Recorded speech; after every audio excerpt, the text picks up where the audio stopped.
ভালোবাসা, দারুণ ভালো লাগে এবং কৃতজ্ঞতার সাথে আজকে যিনি গেস্ট তাকে স্বাগত জানাচ্ছি। স্বাগত আপনাকে। আসসালামু আলাইকুম। ওয়ালাইকুম আসসালাম।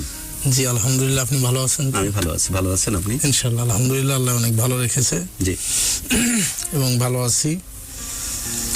তো আপনার এখানে আসতে পেরেছি, এটা মানে আমার জন্য কেমন পরম পাওনা সৌভাগ্য, ডাবল সৌভাগ্য। আমি এটা বুঝতেই পারছি না যে আমি আজকে আপনার এখানে আসতে পারবো, এবং আমাকে আনার জন্য আপনাদের কর্তৃপক্ষ, আপনি সহ আমার অন্তরের অন্তঃস্থল থেকে অসংখ্য অসংখ্য ধন্যবাদ এবং সেই সাথে শুভকামনা জ্ঞাপন করছি। একটু জানতে চাই, আমার নাম হচ্ছে মোহাম্মদ ইবাদ আলী মোল্লা। আচ্ছা, ইবাদ ভাই শুনতে চাই আপনার জীবনের কথা। জি, আমি জীবনের শুরু থেকে ইনশাল্লাহ আল্লাহ অনেক ভালো রেখেছে। আমরা 8 ভাই বোন, আমি সবার বড়। তো ছাত্র জীবন প্রাইমারি শেষ করলাম, হাই স্কুলে গেলাম, তখন খুব ভালো চলছে। হঠাৎ করে আমার এসএসসি পরীক্ষা, আমি 97-এর ব্যাচ, 27/7/96 সালে আমার আম্মু মারা যায় ডেলিভারি কেসে। এবং তখন মানে ফ্যামিলিতে খুবই একটা দুর্যোগপূর্ণ পরিস্থিতির সৃষ্টি হয়। আমি সবার বড়, ফ্যামিলিতে প্রায় 10-12 জন লোক, এদের খাওয়া, বাবা কৃষক, খুব একটা জীর্ণ শীর্ণভাবে চলছিল। কিন্তু তখন আমি বেশি হয়ে গেছিলাম সংসারে।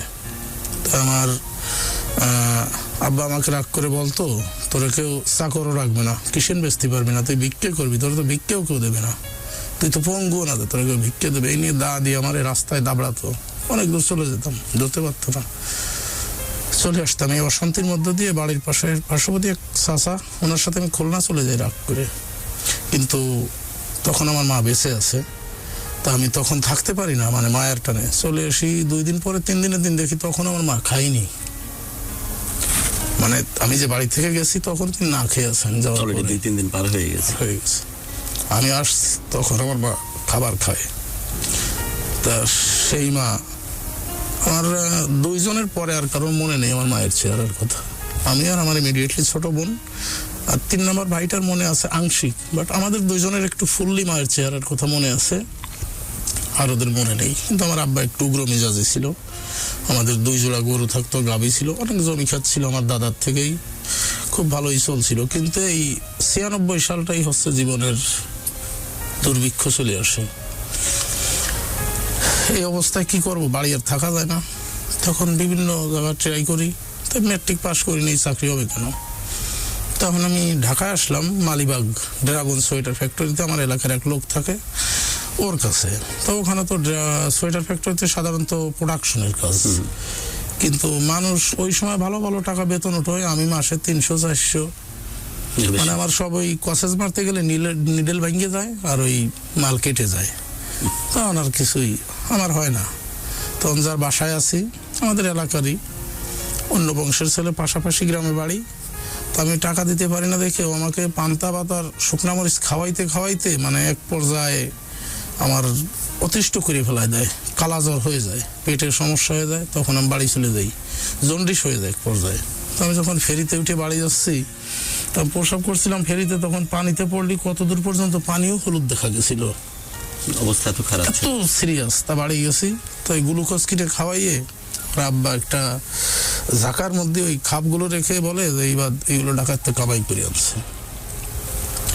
তখন বলার দৃশ্য যে মানে আপনার যে প্রস্রাব যেটা যেখানে ধারণ করতেন ওই যে ওটা দেখি না, আমি এই যে গ্লুকোজের প্যাকেট গুলো খাওয়াই, অনেকগুলো যেহেতু খাওয়ানো হয়েছে সেগুলো ঢাকার মধ্যে রেখে বলতো যে এটা ঢাকার থেকে কামাই করে নিয়ে আসছে।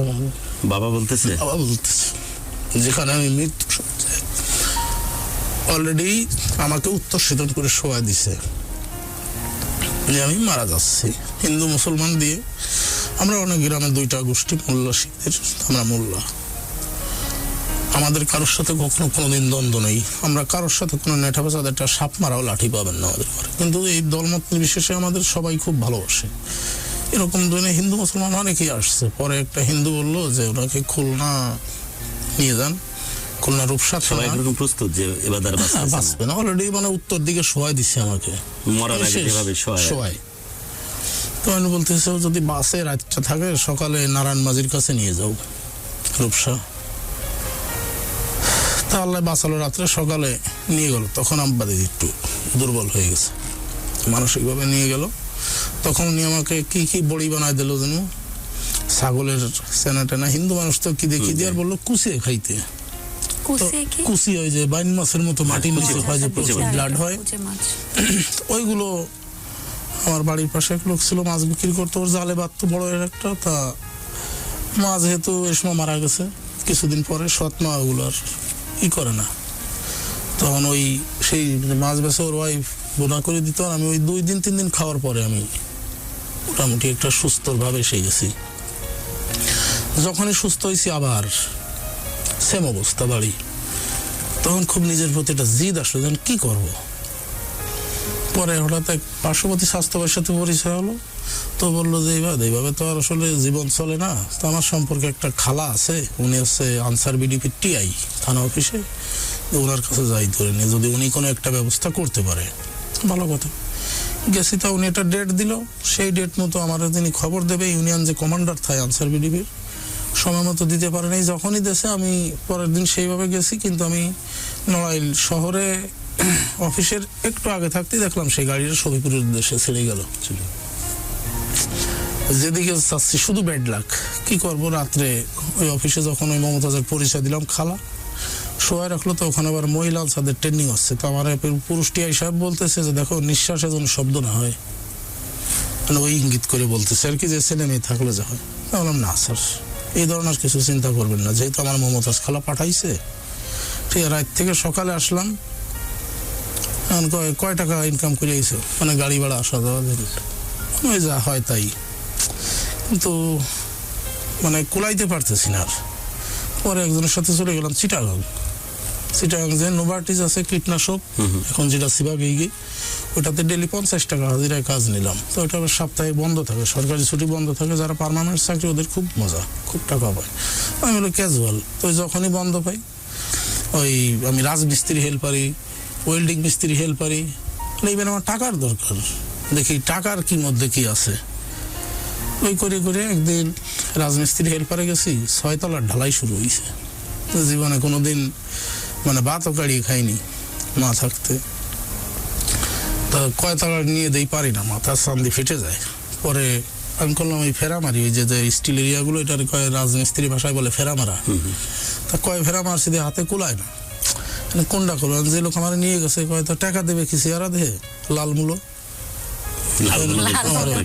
অনেক সুন্দর ছিল, অনেক সুন্দর। আপনি এখনো না মানে এখন রোদের তাপে বিভিন্ন কষ্টে তখন কালার যে গায়ে আগুন মোহ, আমি একটু কষ্ট হইলে এটা লাল হয়ে যায়, মানে লাল টকটকে টাইপের রং। হ্যাঁ, তখন বলছে আরে লাল মূলো, তোমার চেহারা দিয়ে টাকা দেবে বেটার, কাজ না করলে। টাকা জীবনই বাঁচে না। প্রসাব করতে গেছে এক সাইডে দেখি ভাঙ্গা একটা পরিত্যক্ত ঘর, পুরাতন হোগলার বেড়া, মাথায় ব্যথা, মারছি গুতায় বেড়ায়, ভাঙ্গে ছিদ্র হয়ে গেছে। ভিতরে দেখি ভালো জায়গা, শুয়ে পড়ছি।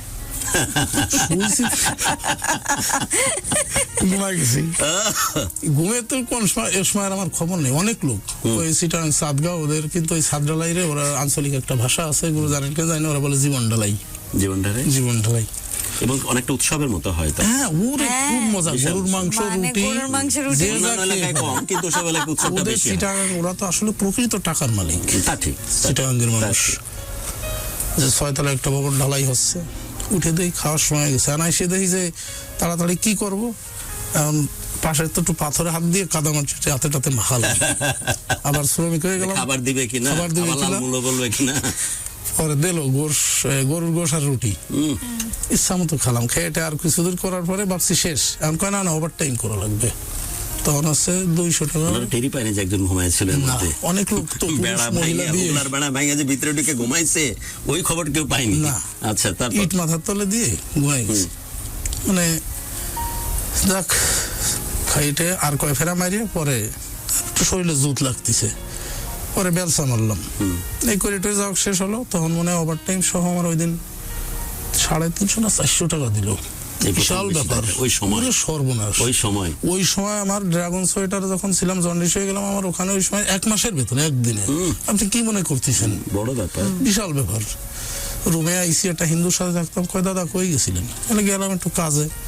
ওর পর দিন আর নেই। পরে আবার খুঁজি কোথায় কি পাওয়া যায়, ওয়েল্ডিং মিস্ত্রি কাজে যাই। তাই গেলি ওই যে ওয়েল্ডিং করে যে, আমি তো আগে ভাবতাম যে এটা দেখা যায়, একবার চোখ যাওয়ার পরে আমি খালি অন্ধকার, দেখা যাবে যে থাকে। আমি তো এটা বুঝিনি, কিচ্ছু দেখি না। পরে সেই লোক একটু ওটা যে ওয়েল্ডিং এ জিতে কাঠি দিয়ে যেটা স্পার্কিং করে যখন তখন যে গন্ধটা আসে ভাজা ভাজা একটা গ্রান বলে, হ্যাঁ পরে যাক ওইভাবেও চলছে, করছি। এইভাবে করতে করতে আবার বাড়ি আসলাম, তখন একটু মোটামুটি নিউট্রাল, আমার কামাই আমি খাইছি। বাড়ি আসলাম মানে এক হিসাবে ওখান থেকে পলায়। ওই নোভার্টিজে লাস্টে একদিন কাজে গেছি, কিন্তু ওখানে ওই যে কারেন্টের হিটারে রান্না করতাম, আগে চুলার মতো ছিল, ভিতরে কয়েল পেছানো। আমি যে শুটকি মাছ ছিটাং, কিন্তু প্রচুর শুটকি খাই, জানি না, ওইটা খাতাম প্রচুর, লুট্টি শুটকি আলু দিয়ে ফ্রাই করি। এটা গরম করতে যায়, এদিকে 8টা বেজে গেছে, ওই হিটারের লাইন অফ করতে মনে নেই। হিটারের লাইন দিয়ে আমি ডিউটিতে চলে গেছি, পুরো ঘর পাতিল ওই মাছ টাছ পুড়িয়ে ধোয়া ধোয়া উঠে গেছে। ওরা টিন শেড বেড়াতো ভাঙ্গি, ওইটা ওরা করছে। পরে এসে দিয়ে এই অবস্থা। পরে আমার কয় কি সুদা নিবে করি হরে যাত দে তোরা বাড়িওয়ালা পাইলে এককালে ফোন দিবারলে। আমি কিছু বুঝি না, হা করে রয়েছি। আমরা প্রথমটা বুঝেছি, মজাও পেয়েছি। কি কয়? পরে আমি একজন শুটকি মাছ বেছে ওখানে, কিন্তু গুরু যে দুটো শাক বেছে ও সওদাগার, ওই শুটকি বেছে রাস্তায় বসে ও সওদাগার। মানে যে বিজনেস করে, হ্যাঁ, একটা রুম আছে, একটু বাড়ি আছে, মানে নিজের বলতে ও জমিদার, এটা ওদের প্রথা। পরে আমি শুটকি বেচালারে বললাম যে ভাই উনি কি কয়? পরে কয় তোমার গালি দিয়ে কইছে পিটাবে না, তুমি কারেন্টের লাইন দিয়ে থেকে কই গেছো, বাড়িওয়ালার সামনে পড়িয়ে না, সরিয়ে যাও। Hello, Ruby gate Nasirabad. ওই কারণে পালাইছিলেন? ওই কারণে চলে আসলাম। আইসে এখন বাড়ি আইছি, আবার অশান্তি। এর মধ্যে 99 সালে এসে গেছে। তখন আমি টার্গেটে রয়েছি কবে আনসারের ট্রেনিং লোক নেয়। তো এই দিন এমন 3 দিন আগে খবর পাইছি, 3 ঘন্টা আগে যে বসে রয়েছি। মমতাজ আপার সাথে যোগাযোগ আছে? খালা, হ্যাঁ, খালার সাথে, হ্যাঁ। পরে গেলাম শফিপুর একাডেমিতে, 23 দিন ট্রেনিং করলাম। 16 ডিস্ট্রিক্টের লোক একসাথে, অনেক লোক। এইরকম তুন্দর লুটির স্তূপ বানায়, তো একদিক দিয়ে বানায় ফেলাচ্ছে ভোর রাত্রেতে, আর ওদিক দিয়ে পিঁপড়া এসে খাচ্ছে, ঢুকতেছে। সরকারি আল্লাহর রাস্তা, ওই দেখাশোনা নেই, দোয়া মোছা নেই কোনো। আর ডাইল এলো সকালের খাওয়া গেছি। তা ট্রেনিং আমার যত কষ্ট অর্জন করতে হবে। তা আমাদের কালিয়া থানা থেকে গেছিলাম 2 জন, সদর থেকে এলো 3 জন, আর লোহাগড়া থানা থেকে মোট 5-6 জন গেছি। 6 জনের মধ্যে আল্লাহর কি কুদরত, গুরু মনে হয় আল্লাহ নিজ হাতে আমার ওই দিন সফলতা দিছে। 5 জনেরই এরকম কালো মার্কার পেন দিয়ে অকৃতকার্য লিখে দিছে। 10 রাউন্ডে ফায়ার করছি 303 মার্ক ফর রাইফেল দিয়ে, আমি কৃতকার্য হয়েছি। এখন তোমার হ্যাঁ, ওই যে কাগজ দিয়ে মানুষ বানায় যে, ওর এখান থেকে এইভাবে মার্ক আছে, এখানে লেক মার্ক, এইখানে লাগলে একবার না, ওইটা ওই যে শত্রুদের, হ্যাঁ এখানে নাভিটা টার্গেট। আর এদিকে একটু ফাঁকে লাগলে আর সাইডে গেলে মার্ক হয় না, আর সাইডে বলতে একটু কাছ দিয়ে গেলে হয়, বেশি দূরে হয় না। এইভাবে মাইকিং করে, মাটির স্তূপ করা আছে পাহাড়ের মতন, মাইকিং করে দেয় যে মানুষজন গরু ছাগল আসা নিষেধ, আজকে ফায়ারিং আছে। তা আমার ফায়ারিং আমি বুঝিনি তখন, আমি কিন্তু আমার দারোগা ডাকতো ওই সময় অনেকে, কারণ আমি একবারে শুকনা ছিলাম, কিচ্ছু ছিল না, এই হাড্ডি দুটো এরকম জাগিয়ে থাকতো। আমার কোমরে কোনো প্যান্ট কিনতে পাওয়া যেত না, এত চিকন ছিলাম। হ্যাঁ, কৃতকার্য হয়ে গেলাম। বাড়িতে আসলাম, তখন বললাম যে হয়ে গেছে চাকরি, যে কোনো সময় ডাকতে চলে যাবো। এবার বাবা কি কয়? এবার তো বাবা একটু খুশি, আল্লাহ বাঁচাইছে। আরে কয় আল্লাহ বাঁচাইছে, মানুষের মাই এশিয়ান হলে বিয়ে হলে বিপদে পড়ে, আর আমি এদের বিপদে, আল্লাহ আমার বাঁচাইছে। আল্লাহর কি রহমত, মনে হয় 15-20 দিন যায় পারে। এর মধ্যে খালাম্মা খবর দিচ্ছে যে ঢাকা যাইতে হবে, টিকাতলি জেলা অফিসে লোক নেবে এমবডিমেন্টে, ওখানে তোমার যাইতে হবে, লাইনে দাঁড়াইতে হবে, ওখানে হয়ে যাবে। হ্যাঁ, উনি খুব হেল্প করছে ওই সময়টা। পরে ঠিক আমার জীবনে সর্বপ্রথম ঢাকায় স্থায়ীভাবে ঢুকি 1999 সালের আগস্ট মাসের 9 তারিখে। না, এটা তখন টাকা নাই। আমার ফুফা আবার প্রাইমারি স্কুলের হেডমাস্টার, উনি ঢাকায় শ্যামবাজার পান নিয়ে আসে, উনি আমার ফিরি নিয়ে আসলো। যাক, আইসি শুনি ওই জেলা অফিসে গেলাম, টিকাতলি লাইনে দাঁড়ালাম, যে রাইফেলের ইটি খোলা, বার্ড বডি ব্যারেল কিভাবে ক্লিন করে, গুলি করে, ম্যাগজিন করে, ম্যাগজিন থেকে প্রসেসিং সব ওকে। তখন ডিস্ট্রিক্ট অ্যাডজুটেন্ট ছিল হলো শাহ আলম সাহেব, ঝিনেদা বাড়ি, উনি অত্যন্ত ভালো মানুষ। আমার একটা সিল মেরে দিল এখানে, তখন আমার আর কে পায়, আমি শাহিন শাহ। পরে কয় তোমাদের জয়েন্ট হবে সামনে মাসের 1 তারিখে, সেপ্টেম্বরের 1 তারিখে। দেখ, এখন রয়েছি রাত্রে গোসল করতে যাই, সব জায়গায় পানি দিই, সিলে পানি লাগাই না। কারণ আমার না এটা বাবা দেখাইতে cancel না হবে। করে দেয়। না, এটা বাড়িতে দেখাতে হবে যে ও, আমার আচ্ছা, চাকরি হয়ে বাবাকে- গেছে, বাবাকে দেখাতে হবে যে বাবাকে আমার দেখাতে কিন্তু হবে। চাকরি হয়ে গেছে। যে আমি আর ফেলা না, আমি তুমি আর না এখন বলছিলা ফেলা যে ওই যে কি জানো হরলিক্সের গ্লুকোজের গ্লুকোজের প্যাকেট গুলো দেখিয়ে যে ঢাকা থেকে এটা অর্জন করে আসছে। আসছে। এই দেখো ফাইনালি এই জন্য আমি ওই সিলটা গোসল করতে কোন গেলে জায়গায় মারছিল বুকে? বুকেই যাবে। ওই জায়গাতে পানি লাগানো না যাচ্ছে না, আমি পানি লাগাই না, গামছা দিয়েও মুছি না। গামছা দিয়ে মুছে না, যদি উঠে যায় উঠে তাহলে তো আব্বার দেখাবো কি বাড়ি যে। তারপরে পরে এ সময় আব্বার 2টা বিয়ে করা হয়ে গেছে অলরেডি। প্রথম যেটা করলো এটা একটু কালো, মানে কি দেখি জানি না, মানে মা তো পারিবারিক চলে ব্যাপার। গেলেন 96, রাইট? 27-96। তারপরে 97 বিয়ে করছে, আর একটাও করছে। ওইটা আর উনি রাখলো না। মহিলাটা ভালো ছিল, ওরা একটু গরিব মানুষ, কিন্তু ওনার ভালো লাগলো না। আরেকজনকে বিয়ে করলো। পরে গ্রামের মধ্যে একটা বিয়ে করলো, সে হলো মানে খুব ব্রিটিশ। কিন্তু বিয়ে করার আগে আপনাদেরকে বলা কওয়া কিছু তো নাই।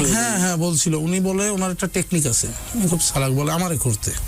তা আমি তো জানি উনি আমারে বিয়ে দিয়ে ঠাস করে বলবেন তোমারটা তুমি ভিন্ন হয়ে খাও, আমি আমার ছেলে। ও, এই জন্য আপনাকে এই জন্য আমারও বলছে, কিন্তু আমি রাজি হইনি। পরে চাচাদের ডেকে আনছে, পরে আমি চাচাদের সামনে বললাম যে উনি যে আমার বিয়ের কথা বলতেছে দিবে, তা আমার তো 3 দিন পরে পাতিল আলাদা করে দেবেন, আমি কিন্তু ইনকাম করতে পারি না, তোমাদের বাড়ি পাঠায় দেবো নি। পরে কয় না, তাই তো। পরে আব্বা কয় ওর সাথে আমার কথাই মিশবে না, আমাকে দরকার নেই মিশানোর। যাক, পরে নিজে বিয়ে করে নিছে। পরে না একটা মেয়ে তো লাগবে। ও, আচ্ছা। ওইভাবে এখন উনি আবার বিয়ে করলো, ওই ঘরে আবার ছেলে হলো 98 সালে আর কি। যাই হোক, ওই সিলের কি হলো? ব্যাক করে আসা হলো বাসায়। তারপর হ্যাঁ, পরে দেখালাম, তখন একটু খুশি। এর মধ্যে ডেট দিল, ওই ডেট মতো চলে গেলাম। তখন আমার পোস্টিং হয়েছে আমার জীবনে প্রথম ওই চাকরি এমপি মিতালি 3 লঞ্চে, ঢাকা বরিশাল পয়সারহাট যায় লঞ্চে। লঞ্চে। তখন ওই দিন গেছি, শুনি যে নাম শুনিস নি? তোরা ভালো মানুষ, তোরা কোত্থেকে শুনবি? না সত্যি পরে শুনি যে লঞ্চ ওই দিন Barishal. Those guys who explored their cabin life in Dhaka, Yes. Barishal, Barishal. তারা বেশি ভালো চেনে এমবি মিতালি। না, এখন আবার অনেক আমি তো আপডেট এখন হয়ে গেছে। মায়ামির কথা শুনেছি, তাই না? মায়ামি ওটা ছিল আগে, মায়ামি, যুবরাজ, দ্বীপরাজ, ওকে, অবনীরাজ। ওইটাতে পোস্টিং হলো। তারপর হ্যাঁ, পরে গেছি, শুনি যে লঞ্চ আজকে বরিশাল, কালকে আসবে সকালে। ওরা ওই মাথাতে বিকেলে ছাড়ে, সকালে সদরঘাট আসে, আবার সদরঘাট লোক নামায় দিয়ে নোঙ্গর করে রাখে, আবার সন্ধ্যা 6টায় ছাড়ে। পরে আহসান মঞ্জি জাদুঘর আছে, ওখানে আনসার ক্যাম্পাসে থানা অফিসার বললো যে তোমরা ওখানে যে রাত্রে রেস্ট করো, সকালে লঞ্চ আসলে লঞ্চে যাই উঠো। আমি আর আমার এলাকার একটা ছেলে আসলাম, শওকত, 2 জন। তা ওর হলো দ্বীপরাজ 3 পটুয়াখালী লাইনে, আমার হলো মিতালি 3 পয়সারহাট লঞ্চের লাইনে। নাম যেখানে ডিউটি পড়ছে। জি। ওকে, ফার্স্ট ডিউটি কি এটাই তাহলে? এটাই জীবনে 2653 টাকা 20 পয়সা বেতন। বেশ বেশ। বাবা 2653 টাকা 20 পয়সা বেতন। তখন বিশাল ব্যাপার, কিন্তু বিশাল ব্যাপার, 99 ওই সালে, সময়, 99 ওই সময়। ওকে, আবার 2 ইউনিট রেশন আছে, 28 কেজি চাল, 28 কেজি গম, এগুলো আছে সরকারি নিয়মে, হাতিয়ার আছে। পরদিন সকালে গেছি, ওই যে আমার জীবনে প্রথম সদরঘাটে। শব্দের মধ্যে কত মারাত্মক মারাত্মক জিনিস লুকায় থাকে। এই যে এই লোকটা যেভাবে কথা বলে, ও আমাকে অনুষ্ঠান আসার আগে জড়ায় ধরে কাঁদতেছিল, বললো যে কতদিন আসছেন আপনি এই নামটা নিতে? অনেক দিন নিচে আমি আনুমানিক? আনুমানিক তা অন্তত মিনিমাম 15টা অনুষ্ঠান হবে। এর নিচে আসছে যে সামহাও যদি দেখা হয়। আমি মেসেজ কমেন্টস দিতাম, গুরু আমি আপনার নিচে, মেসেজে লেখে যে আমি নিচে, আমি আপনার নিচে, এইভাবে লিখতাম। তো this is all about, but এই আল্লাহ কত রকমের ক্যারিজমেটিক পাওয়ার দিয়ে রাখে। আর আজ আমি তার কথা যখন শুনতেছি, আমি ভাসতেছি, ফ্লো করতেছি রীতিমতো। মানে দ্য ওয়ে হি ডেলিভার, যখন বললো যে ক্লান্তি লাগতেছে, শরীর মাথা তার কুলাচ্ছে না, হোগলার বেড়াতে মারলাম মাথা দিয়ে একটা ফাঁকা ফকর তৈরি করে ভিতরে যে ঘুমায় গেলাম। কত ইনোসেন্সি, কত নিষ্পাপতা এই কথার মধ্যে। এই সারেন্ডার মধ্যে কোনো লজ্জা বা কোনো গ্লানি নাই, এখানে আছে নিষ্পাপতা। দেন তার ওই কথাগুলো যখন সে বলতেছে যে বাবা যখন ওই যে গ্লুকোজের প্যাকেটগুলো দেখিয়ে বললো যে ঢাকা থেকে এগুলোই অর্জন করে এসেছে, এবারে জীবন মৃত্যুর একদম সন্ধিক্ষণ, উত্তর শীতানে শোয়ানো হয়ে গেছে, প্রস্তুতি নিচ্ছে যে মারা যাবে। ঠিক সেই সময়ও বাবা যদি এই ধরনের কথা উনি বলে, বাচ্চা হিসেবে কি পরিমাণ কষ্ট, কি পরিমাণ দুঃখ তার মধ্যে তৈরি হতে পারে। সেই ছেলেটা আবার যখন আরেকটা কথা বলতেছে যে যখন আমাকে সিল মারা হলো, আমার সব ধুয়ে মুছে যাক, আমার এই সিলটা যেন ধুয়ে মুছে না যায়, আমি যেন আমার বাবাটাকে দেখাতে পারি যে তোমার ছেলে ফেলনা না, তোমার ছেলে ফাইনালি সাকসেসফুল। এবং লাস্ট যখন শব্দটা বললো যে আমার প্রথম বেতন স্কেল 2653 টাকা 20 পয়সা, 20 পয়সা কথাটা খুবই গুরুত্বপূর্ণ। এত কষ্ট, এত পেইন, এত টাকার জন্য এত এত এত নাবিশ্বাস অবস্থা, ফাইনালি সে তার একটা পার্মানেন্ট জব পেয়েছে, যেখানে 28 কেজি চাল, যেখানে বিভিন্ন রকমের ফ্যাসিলিটিস আছে, এবং সেই সাথে তার বেতনের স্কেল 2653 টাকা 20 পয়সা। This is so freaking important. যারা পায়দাসী ভাবে বাপের জন্মের পরেই যারা ল্যান্ড ক্রুজার অথবা যারা রেঞ্জ রোভারে ঘুরে তারা বুঝবে না যে এই অর্জনের মধ্যে কি পরিমাণ প্রাউডনেস, এই অর্জনের মধ্যে কি পরিমাণ ডিগনিটি, এই অর্জনের মধ্যে কি পরিমাণ সম্মান লুকায় আছে। তো আমি কিন্তু ফ্লো করতেছি তার কথাতে, যেভাবে সে ডেলিভার করতেছে। হ্যাঁ, তারপরে ওই যে পোস্টিং হলো, জি, পরে জয়েন করলাম। জয়েন করার পরে ডিউটি শুরু হলো, ওই খাকি পোশাক আর 7.5 কেজি ওজনের মানাই রাইফেল। তো আপনাকে অনেক, আপনার যে লুক এখন তো কালার অনেক ই হয়ে গেছে। আপনি তো বলছিলেন যে একদম লাল টক। হ্যাঁ, আমি অনেক ওইসব গেটআপে তো আপনাকে সেই লাগতো সেই ইউনিফর্মে। লাগতো। কি বলতো কলিগরা, কি বলে? কলিগরা ওই কথাটাই বেশি বলতো। কি বলতো? সাদামুলো। আমি ফিমেল কলিগদের কথা বলিনি, বাট আপনার যারা জি জি, ছেলে করে কি বলতো? ছেলে করে সাদা মুলো, সাধারণ।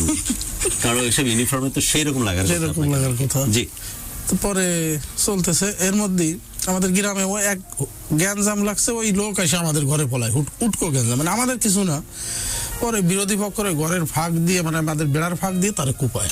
আচ্ছা, ওই মামলায় আমার আব্বার স্বামী হয় মূলত, কিন্তু এটা আমাদের কোনো পারপাস ছিল না। বুঝতে পারছি।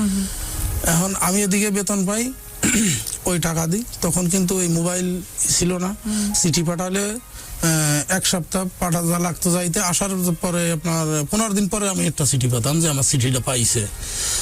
আর মানি অর্ডার করে টাকা পাঠানোর পরে ওই রিসিট কপিটা যখন আসতো, তখন ওইটা বুঝতে পারতো। ওই যে মাশরুর ভ্যারাইটিজ স্টোর একটা দোকান ছিল সদরঘাট, ওই দোকানে অনেক লোকে একটা কার্টনই ছিল যে ওদের মানে যে ওখানে জমা হবে, মানে হ্যাঁ। টাকা জমা দিলে সিরিয়াল পড়তো ওখানে আর নেওয়ার জন্য। ছোট একটা দোকান, কিন্তু কেন যেন এত জনপ্রিয়তা আমি জানি না। তো ওখানে যখন 15 দিন পরে জানতে পারতাম যে টাকা পাইছে, মাসের তো অর্ধেক চলে গেছে। এভাবে এ সময় আবার গার্ড ডিউটি যেতাম। আমার কিন্তু গুরু একটা কথা বলেনি, আমার কর্মজীবনে আসার পরে আল্লাহর অশেষ রহমত কিনা আমি জানি না, আমি যেখানেই গেছি বিশ্বাস করেন আমার সবাই এত ভালোবাসে, এবং মানে আমার সবাই কিন্তু খাওয়ায়, ম্যাক্সিমামই টাকাও দেয়। গার্ড ডিউটি কেউ গেলে 10 টাকা দিলে আমার দিত 20 টাকা। তখন ওই আমাদের যে কমান্ডার ছিল উনি চেক করতো। তা আমি করতাম কি, এসে আগে রুমে ঢুকতাম না, ম্যাগজিন রুমে ঢুকতাম না, আগে ওয়াশরুমে যেতাম। ওয়াশরুমে একটা ইলেকট্রিক সুইচ ছিল নষ্ট, ভাঙ্গা, ওই টাকা ওর মধ্যে গুজিয়ে থেকে আসতাম গলা করে। ওই 10 টাকা নিয়ে আসতাম, চেক করবে আমি জানি, আসে চেক করেন। কিন্তু ওরা তো স্বেচ্ছায় দিত, খুশি স্বেচ্ছায় দিত না। আবার ওখানে যখন আমার 2-3 মাস গেল, তখন আমি একটা জিনিস শিখছিলাম, ওই যাত্রী নামানো, ওই ডাকাতে উঠানো। ওরা টিকিট কাটতো, চ্যালেঞ্জিং। ওরা ওই যে কিরানি যখন টিকিট কাটতো, ওরা ওই ভাজে ভাজে থাকতো। কিরানি এদিক গেছে, ওরা ওই দিকে চলে এসে ঘুরে। আবার কিরানি দোতলায় যেদিকে আসতেছে, ওরা এদিকে আসতেছে, উল্টা দিকে, ধরতে পারতো না। তাই ঘাটে গেলে তখন ওই যাত্রী নামার মধ্যে আর কি আগের পুরন টিকিট আমি হাতে রাখতাম, সিঁড়া দুটি একটা গাড়ি নাম, তাড়াতাড়ি টিকিট দে। পরে এই যে টিকিট পাইছি কালাম ভাই কয়ে ফেলে দিতাম, ওর ডেট দেওয়ার সময় দিতাম না। তো ওই টাকাগুলো আমি মুন্সিগঞ্জ ছাড়ার পরে এই পকেটে নিয়ে শুয়ে থাকতাম, সকালে যাওয়া হবে। কারণ ওদিকে আমার টানা পড়ন, আব্বারে বোঝাতে হবে যে টাকা আমি দেখবো কোথায় আছে। আমার একটা কথা যে আমি টাকার বুক আগে দেখবো, আমার নাকি কেউ ভিক্ষা দেবে না, আমি তো পঙ্গু না, তো আমার ভিক্ষা দেবে কেন, ইটস ওকে। তো এইভাবে চলছে। 6 মাস পরে আমি ছুটিতে গেলাম। তা দেখি আব্বার সে ব্যবহারের সে এত ভালো কারোর নাই। এবার বাড়িতে আসছে, হ্যাঁ কি খাওয়াবে, বাজারতে আনবে, মানে খুব একটাই। আমি 5 দিনের ছুটি গেছি। তো 5 দিনে মনে হয় যে মানে কি বলবো আর, মানে মাটিতেই পা রাখতে দেয় না, এমন যত। কি করছে শুনি না একটু। ইলিশ মাছ আনবে, বাজার তখন ইলিশ মাছ পাওয়া যেত আমাদের ওদিকে, আনবে, এই পিঠা বানাবার সৎ মারে। উনি বিরক্ত হয়ে যাচ্ছে, আরে না বাড়ি এসে এতদিন পরে একটু ভালো মন্দ খাওয়াইতে হবে না। এই সময় আমার স্বাস্থ্যটা তত শুকনা ছিলাম, একটু ভালো হয়েছে, ডাইল টাইল খাই। আর বরিশালের মাছ তো প্রচুর মাছ, সবজিও যেরকম সস্তা, মাছও সস্তা, শুধু মাছের ভর্তা খেতাম, আলুর ভর্তা, এরকম মাছের ভর্তা দিতাম। তার স্বাস্থ্যটা একটু ভালো হয়েছে, তখন আরো ভালো হয়েছে দেখতে। এই মানে আব্বার একটা হিড়িক পড়ে গেল, এত ভালোবাসা কোথায় ছিল। আমি মানে পিছনের ওই কিছুই আমার মনে নেই যে কি বলছে আর কি করছে, আমি ভুলেই গেছি টোটালি। এত ভালোবাসা আসলে সন্তানের প্রতি থাকে, থাক আলহামদুলিল্লাহ। ছুটি শেষ, চলে আসলাম, 99 চলে গেল, 2000 সাল আসলো। এখন আমার আবার ওইটাই করতে হবে, এক্সচেঞ্জ করতে হবে, এমবডিমেন্ট। তো ওটা 1 বছরের চুক্তিভিত্তিক। আবার তখন বিরতি, তখন এখন চিনে গেছি। তো আমি আর বাড়ি যাই না, আমি ঢাকায় সিকিউরিটিতে চাকরি করি, গার্ডে, বাড়ি যাবো না। 3 মাস পরে হয় আবার, মানে না? হ্যাঁ, তখন 4,500 টাকা ঘুষ দেওয়া লাগলো। তখন আমি টাকা কামাই করছি, সমস্যা নেই দিতে। দিয়ে তখন ডিস্ট্রিক্ট অ্যাডজুটেন্ট আসলো ফিরোজ খান, মাদারীপুর বাড়ি, উনি আবার ঘুষ খায় বেশি, দিলাম, আবার হয়ে গেল। তখন হলো হচ্ছে আপনার মহানগরী লঞ্চ, এটাও বরিশাল লাইনে, গৌর নদী টর্কি লাইনে। তখন তো আমি ওই লঞ্চের এটা বুঝছি মোটামুটি মোড়টাতে কিভাবে টাকা কামাই করতে হয়। 2000 এইভাবে গেল, যাক ভালোই কামাই। এর মধ্যে আমার মনে হলো যে আমি তো অসুস্থ বটে, তা আমি সোনালী ব্যাংকে একটা কারেন্ট অ্যাকাউন্ট করে 5,000 টাকা রাখলাম। তো 5,000 টাকা অনেক টাকা, ওইটা ওইভাবে স্থগিত রেখে দিয়েছি। ওটা কেউ দিনে মনে নেই, হাতও দেয় না, থাক ওটা চলছে চলছে। 2001 সাল আসলে এখন বিয়ের গুঞ্জন বাড়ি থেকে। এলাকাতে তো নাম ডাক ছড়িয়ে গেছে, হ্যাঁ, যে আমি চাকরি, ভালো ইনকাম করতেছে, আর দেখতে একদম সাদা ধবধবা, সাদা মূল্য। আমি অনেকটা সিনেমা হয়েছি, মানে আপনারা দেখে দেখে আরো একটু সিনেমা হওয়ার চেষ্টা করতেছি। কিন্তু আমি সকাল বিকেল 2 বেলা শাহাবুদ্দিন পার্কে জিম করি, কিন্তু 2 বেলা, আর দুপুরে সকাল আর রাত্রে তো ভাত আমার জন্য একবারে হারাম হয়ে যায়। ভাইয়া সেলিব্রিটিরা তো মেইনটেইন করে না। এই বেল্ট দেখেন, এই যে এইখান থেকে এইটুকু, আরো এটাই নিয়ে আসছি। ও আচ্ছা, এটা দেখে বুঝতে হবে যে কতটুকু কমতেছে। অনেক কমে গেছে বেল্ট। অন্যভাবে নিস না, বেল্টের ফুটা দেখালো, ফুলটা দেখালো যে কতটা ফুটা কমতেছে। এটা মাইনাস হয়ে আসছে। ওকে, তারপর পরে যাই হোক, ওকে, তারপর পাশের গ্রামে একটা মেয়ে দেখছে, ওরা ওই সময় আমার এলাকাতে তো ডিমান্ড তৈরি হওয়ার কথাই। হ্যাঁ, ওই সময় আমার মানে ওই সময় আমাদের থানা প্রপারে আমাকে দোকান করে দেবে, মাল উঠে চেয়ার দিয়ে বসাই দিবে। এক্স্যাক্টলি, এগুলো হওয়ার কথা তো। ওরা, আমি নাম বলবো না ওদের, যাই হোক, নাম বলা যায় না, নাম করা লোক এলাকার, তাদের নাম বললে অনুষ্ঠান এরকম জামাই পাওয়ার জন্য সবাই চাইবে। ওর 2টা ভাই বড় বড় নেতা, তাদের খুব টাকা পয়সা, তখনকার আমলে ল সিরিয়ালের মানে হাই রেঞ্জের গাড়ি 150 সিসি, এরকম বিভিন্ন জন ডিমান্ড দিচ্ছে। হ্যাঁ, এখন ওরা বলতেছে যে এক কথা বলতেছে, ওরা হচ্ছে সর্দার গোষ্ঠী, যে ও কি চাই একটা কথা, মানে ওইটা না, যখন আমি রাজি হইনি, ওরা বলতেছে আমার ওই সময় আমার 2টা বোন বিয়ে হয়ে গেছে এর মধ্যে। আমার মেজমা ওইটা বলতেছে যে ও কি চায়, সাদা মুলুকই লাগবে আমাদের। ওদের একটাই ভাষা যে ও কি চায়। কিন্তু আমি একদিন বিকেলে ঘুরতে ঘুরতে ছুটিতে গিয়ে দেখলাম যে যা চলে না, খাটো, আমার থেকে অনেক খাটো, আলো করে যে ঠিলের মতো, জুত লাগে না, একটু অন্ধকার হইলেও খুঁজে পাওয়া যাবে না, হবে না। অলরেডি এ সময় কথাবার্তা হচ্ছে, তা বাড়ির পাশে এক লোক আছে, নাম হলো, ডাক নাম ভালো নাম হলো সলেমান শেখ, আমরা ফই ভাই কই ডাকি। হ্যাঁ, উনি কাছে মোল্লা বিয়ে টিয়ে করা লাগবে, লাগবে। খুলনা অমুক জায়গা, আমার মেয়ের আসলে একটা মেয়ে আছে, দেখতে শুনতে একবারে এরকম এরকম বললো, রোজিনার মতো, তো বিশাল তাহলে দেখা লাগে, ঠিক আছে। এ সময় আব্বা অসন্তুষ্ট হয়ে গেল, ওই জায়গায় বিয়ে না করাতে, খুব অনেকটা করলো, অসন্তোষ বোধ করলো। তা আমার আসলে এটা সত্যি কথা গুরু, মানে মনের ভালো লাগা হলো বড় ভালো লাগা, তাই সে পেট নিয়ে যদি হয় কিছু আসে যায় না। আর আপনি যত সুন্দরী এনে দেন, মনের ভালো না লাগা থাকলে ওখানে সুখ পাবেন না। পরে ওখানে ঠিক হলো, আমার ফুফা গেল, বড় চাচা, খালু, মামা, আব্বা গেল না। আমি একটা কথা বলি, আমি তো তোমার যে টাকা দিচ্ছে চাকরি ব্যাঙ্গে ফেলাইছি, ওর ভাই বোন খাইছি, খরচ করছি, বাজার করছি। তখন আমার মনে হলো আমার তো 5,000 টাকা ব্যাংকে আছে, তেমন ওর কাছে টাকা আছে। তখন আমার একটা ক্লাস ফ্রেন্ড, ওরে নিয়ে চলে গেলাম প্রপারে, যে চেক লেগে সেই 5,000 টাকা উঠে নিয়ে আসলাম। ওই 5,000 টাকা দিয়ে ভরপুর বাজার হয়ে গেল। হবে তো এই সময় করে টেনে নিয়ে যাই বাড়ি আসলাম। আর বাড়ি আসি যে বড় বউ প্রিয়, আরে বাবা কি একটা ছেলে প্রিয়, বড় ছেলের বউ প্রিয়, এই এক গেল 2 সালে আপনার হলো আমার মেয়েটা কনসেপ্ট করে, এটা বুঝতে পারিনি, ওরা আবার অ্যাপেন্ডিসাইড ছিল, অপারেশন করতে গেছি খুলনা শিরোমণিতে। তখন ওরা ওটা করছে, কি করতেছেন তখন? তাহলে আপনি কি চাকরিতে আবার ঢুকতে পাচ্ছেন? 3 মাস কন্টিনিউ হচ্ছে, 3 মাস বিরতি দেন আবার ঢোকা। হ্যাঁ, এটাই আমার 6 মাস বিরতির সমস্যা নেই, আমি অন্য একটা কিছু করি, কিন্তু আমি বেকার থাকতেছি না, টাকার শেষ আমি টাকার শেষ তো আপনি দেখেই ছাড়বেন, আমার আপনার টাকা ইনকাম, সব টাকা ইনকাম করতে হবে। আচ্ছা, আমি লাইনে বাচ্চা কাচ্চা হলো দেন। পরে যখন হসপিটালে গেলাম, ওরা বলতেছে উনি তো প্রেগনেন্ট, অপারেশন হওয়ার পরে এখন এত ওষুধ পড়ি খাটানো হবে, বাচ্চারা না জানি কেমন হয়ে যায়। আল্লাহ ভরসা, যখন অপারেশন হয়েই গেছে আমি তো আর কিছু বলার নেই। তখন 1 বৈশাখ আমি হসপিটালে ডাক্তার বলছে ওনারে একবারে সফট এরকম কাগজের মতো পাতলা রুটি খাওয়াইতে হবে আর হালকা সিদ্ধ ডিম। তখন আমি হোটেলে যে দাঁড়ায় থাকে একটা রুটির খামি দিয়ে 3টা রুটি বানাই ওনার দিয়ে।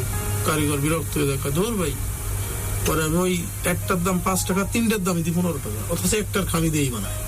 বুঝতে পারছি। আর ডিম কিনে আমি সিদ্ধ করবো কোথায়? আর একজনের পুকুরে নামিয়ে কাদা উঠাই, এই কাদার মধ্যে ডিম পেঁচাই, ওই যেখানে রুটি বাঁচতেছে ওই চুলোর মধ্যে দিয়েছি, অটোমেটিক ডিম সিদ্ধ হয়ে যাচ্ছে। কি ডেডিকেশন। হ্যাঁ, তবুও আমার ওয়াইফকে খাওয়াইতে হবে। ওয়াইফকে খুব ভালোবাসতাম। ওরা বলে বোঝানো যাবে না মুখে আপনাকে। আমার জীবনে কোনোদিন ওইভাবে মেয়েদের সাথে আমি প্রেমের এসে যাইনি, কারণ আমি জানি যে প্রেমের আরেক নাম ছলনা, 2 নম্বরে। আমি কখনো প্রেমের বিষয়ে কোনো মেয়েতে বিশ্বাস করি না, আদৌ না। ইফ ইউ ডোন্ট মাইন্ড মনে করেন ও তো প্রেম করেন না, উনি মেয়ে মানুষ যেহেতু এত রাগ করতে পারে আমার উপরে যে ভাই এভাবে ওরও একই বক্তব্য, প্রেমের নো এদিকে যাবেন না। পরে যাই হোক, সরি আপনাকে জ্ঞান দিবেন আমি। আর সুযোগ কই। পরে নিয়ে আসলাম বাড়ি। তখন যেদিন অপারেশন করে আমি ওই দিন কান্তি কান্তি বেহুশ হয়ে যাওয়া, আল্লাহ কি যে জ্ঞান করছে, জ্ঞান ফিরবে কিনা। আমার জীবনে ওই দিন আমি প্রথম স্মোক করি। আমার শ্বশুর বাড়ির আত্মীয় ছিল, ওরা বললো কি আমি সিগারেট খাই আর হক করি কাশি বমি করে, না সিগারেট খাও। আমার ওরে সম্পর্কে এই অবস্থা, ওর যদি কিছু হয়ে যায় যাক। তারপর আল্লাহ সুস্থ করলো, সমস্যা নেই। বাড়িতে নিয়ে আসলাম। এ সময় আর চাকরি বাকরি নেই। পরে আমি সিকিউরিটি গার্ডের চাকরি নিলাম রূপগঞ্জ, তারাবো। এর ব্যাপারে মানে আনসার জবে যে গ্যাপটা পড়ে সেটা আবার আপনি অন্য কাজ করেন ওই 3 মাসের গ্যাপ। 3 মাসে। তো এই সময় যখন এদিকে টাকা ব্যয় করে ফেলছি, বিয়ে করে ফেলছি, ওদিকে খরচ হয়ে যাচ্ছে। তো এর মধ্যেই মেয়ে হলো। মেয়ে হওয়ার পরে আব্বা মানে বলতেছে যে ওনার একটা শুভ বুদ্ধির উদয় হলো, আল্লাহ ওনার ভালো করুক, যে একটা কাজ করো। মানুষ হলো 10-12 জন, এতগুলো মানুষের মধ্যে 2-3 হাজার টাকা দিলে এটাই আশা দিয়ে সাগর খেসা, এর কুল কিনারা পাবা না, আমি হিসাব দিতে পারবো না। তার সে বিয়ে শাদী করছো, ওটা নিয়ে ভিন্ন হোক, তুমি কিছু ব্যাচেলার থাও, খরচ করবা, আর কিছু বাজার খরচা দিয়ে আর টাকাগুলো জমা হবে, কিছু করতে পারবা। Note the point, good decision, good decision. ভালো লাগলো। যে কথা সেই কাজ। বোর কোলে মেয়েটা, আমার কোলে তো 0। ভিন্ন হলাম।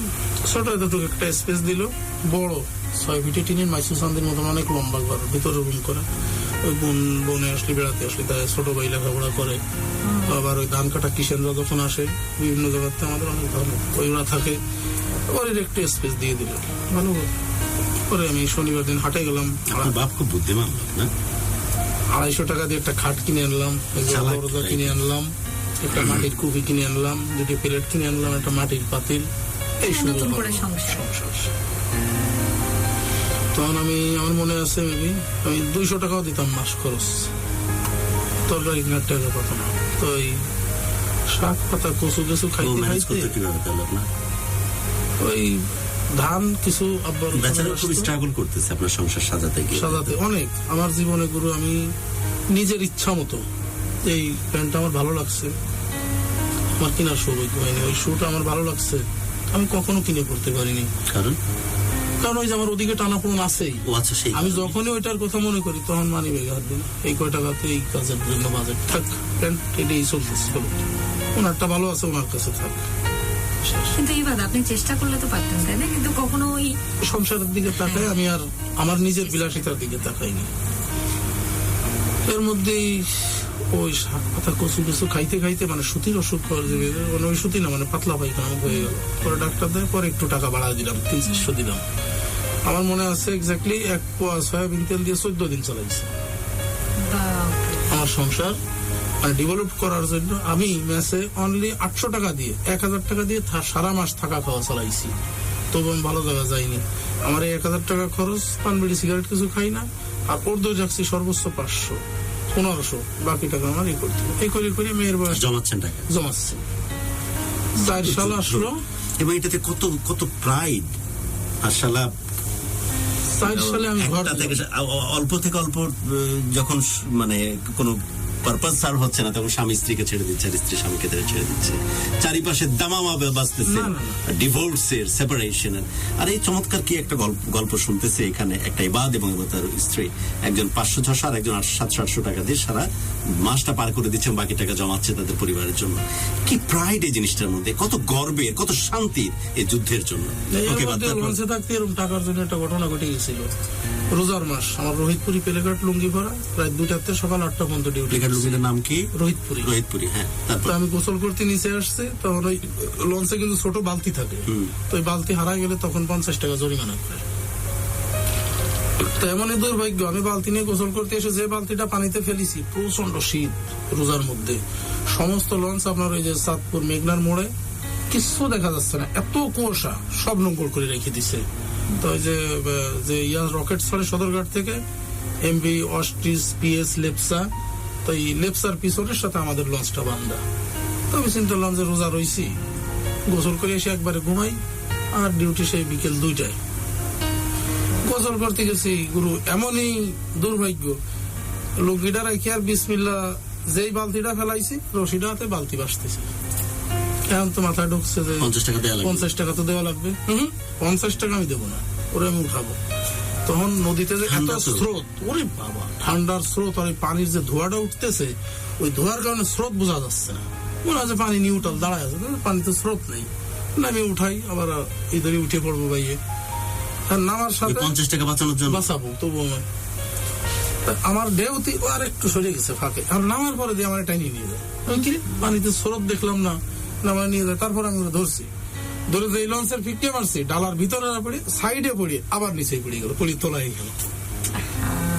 কি হলো এখন, এই সময় এই ফিকাফিকির মধ্যে আমার বেশ খানিক দূরে নিয়ে গেছে। এই সময় লঞ্চের আপনার 2তলা, নিচতলা, 3তলা দিয়ে বহুত লোক জড়ো হয়ে গেছে, যে ওই আনসারের লোক একজন পড়ে গেছে। ওরা আর জানে না যে 50 টাকা বাঁচাই, ওরা সব ম্যাজিক দেখে পড়ে গেছে। তখন আল্লাহ জানে কে যেন যে খবর বলছে যে আপনাদের লোক একজন পড়ে গেছে নিচে, কিন্তু আমি তো পড়েই নেই।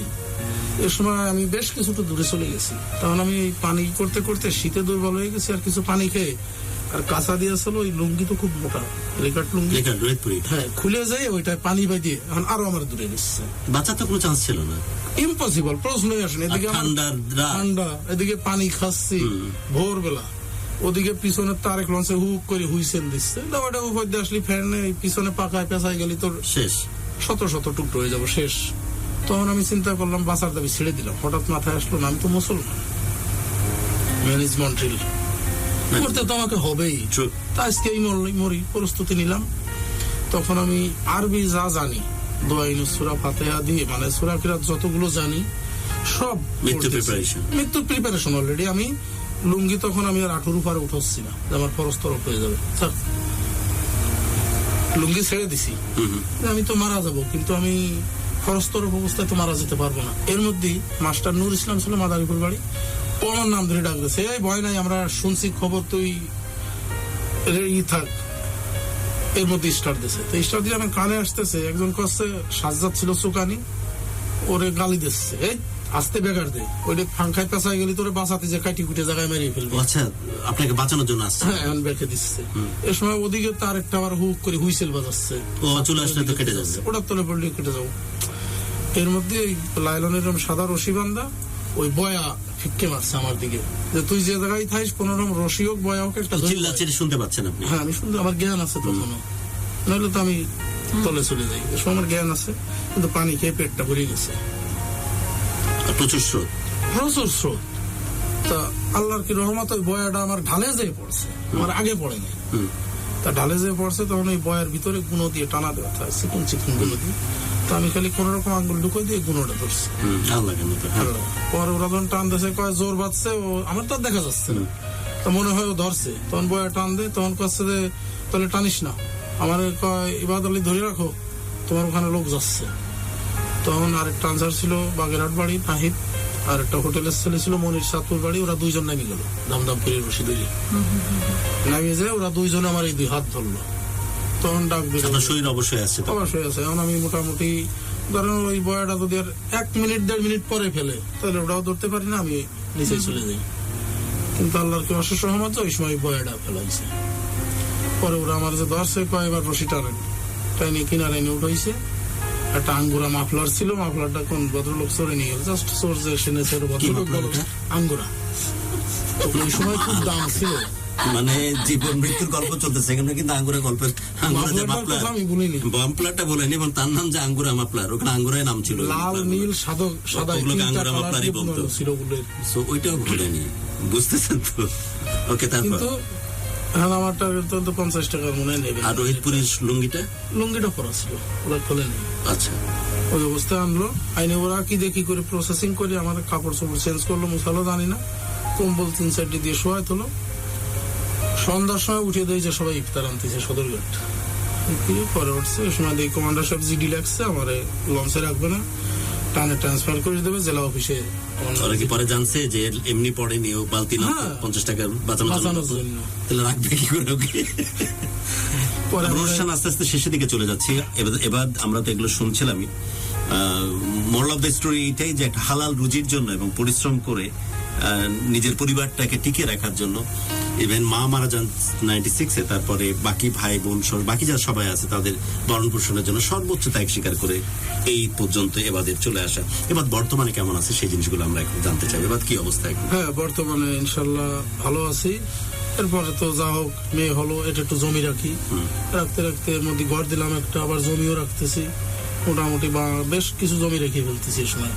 তারপর টিনের বেড়া দিয়ে মাটির একটা ঘর দিলাম, 2 পাশে বারান্দা, ওইটা বাদ দিয়ে 18 সালে ওয়াল করে অ্যাডজাস্ট বাথরুম করে। আবার এখন কি আপনি করতে পারছেন এত কষ্ট করে? কি করতে পারছেন বর্তমানে? যদি আমি আর 2024 আছে, তারই হচ্ছে 15 অক্টোবর, কি করতে পারছেন? ওয়াল করে ঘর দিছি, ওয়াল করে একদম 27 বন্ধের একবারে। উপরে কি ছাদ দিয়েছেন? না, টিন দিয়েছি, ওয়াল করে অ্যাডজাস্ট বাথরুম করে, আর একটা একতলা গোল ঘরের মতো দিছি।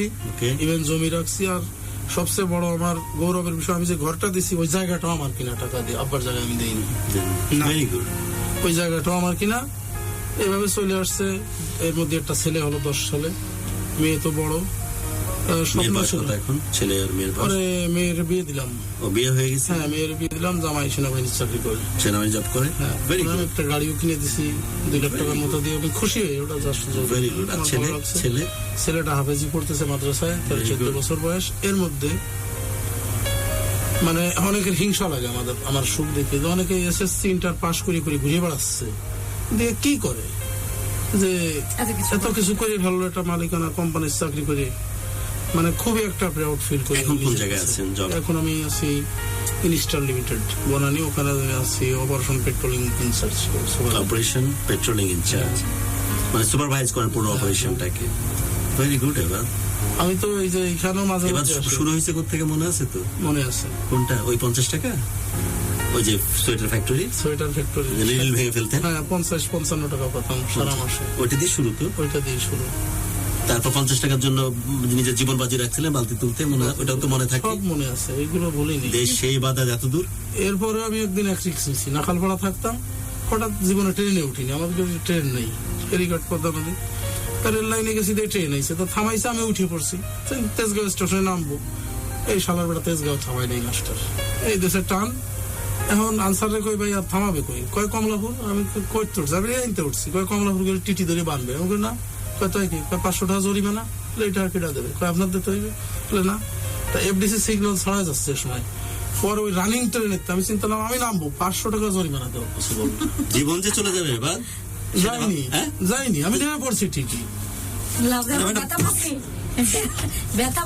হ্যাঁ, ব্যথা পাইছি, এই পায়ের কোয়ার গুলো সবগুলো ফেটে গেছিল পাথরের উপর। আমি নেমে ওই ট্রেনের সাথে সাথে এত দ্রুত দৌড় দিছি যে দৌড় থামালিবে ট্রেনের চাকার তলে চলে যাবো।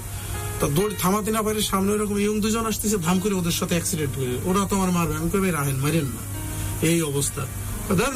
পাগল চলন্ত ট্রেনে পাগল, সেও তো পা দেবে। আরে 500 টাকা জরিমানা দেবে কমলাপুর, যে টিটি ধরে বানবে নইলে। আচ্ছা, পরিবারের সব ঠিক আছে এবার? এই যে এক্স্যাক্টলি আসলেন লাস্ট আমি হ্যাঁ, আপনি কি মূলত এই গল্পটাই বলতে এসেছিলেন, আপনার পরিবারের গল্পটা? এটাই হয়েছে। হওয়ার পরে যা হোক, মেয়ে বিয়ে দিছি সুখীর। 2022-এ এসে হঠাৎ করে, যেটা আমার জীবনে ওই যা কিছু হয়ে গেছে সব থেকে আকাশ ভাঙ্গা দুঃখ এসে পড়ে।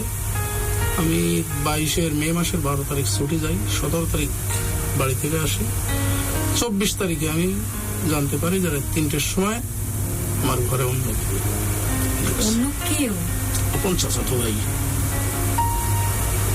What? স্ত্রীর সাথে তার রিলেশন।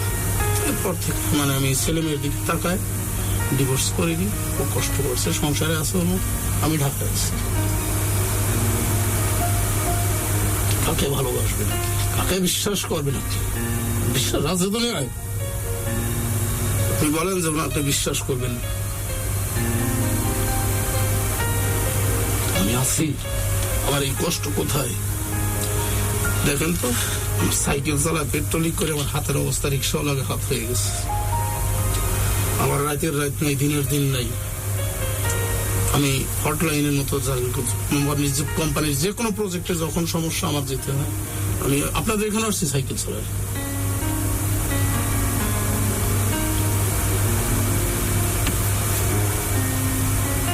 আমার কোথাও কেউ আর বলার মতো বা এটা উপহাস করবে যে শুনবে, ওনাকে বলবো উনি আপনার সাথে টিস করবে, এই অবস্থা। তা আমি এইটুকটা শুধুমাত্র জাস্ট অনম্যান যিনি আমার একে আমি পাইছি।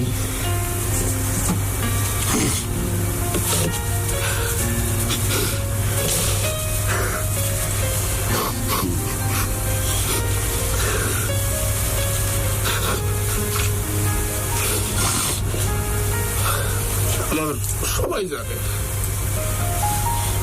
আব্বা কয় সাইডে দিকে তোর আমার মরার মধ্যে কেউ তার বিপদ, সবাই তার থাক, আমি আমার মধ্যে থাকি। তার মানে এই না যে আমি জীবনে দ্বিতীয় কোনো স্বপ্ন দেখবো কোনো নারীকে নিয়ে। আপনি কি তারপর বাড়িতে যাওয়া আসা করেন? হ্যাঁ, যাই আসি, মানে যেমন ধর ছাগল পাতা থাকলে নয় তাই। কারণ আমার মেয়ে আমার পা ধরে জড়ায় কান্দে চোখের পানি দিয়ে ভিজাই ফেলেছিল যে আপনার হার্ট লাগে যদি যান, যদি রিয়েলি ভাবে বিচারে যান, তাহলে আমি সারা জীবন ছোট হয়ে যাবো। বলবে যে তোর পা এরম বড় ভাই সবার কথা ভালো, শুধুমাত্র আমার বাচ্চাদের দিকে তাকায় আমি হার্ট লাইনে যাই। আমি আমার আপনার ওয়াইফ স্বীকার করেছে আপনার কাছে?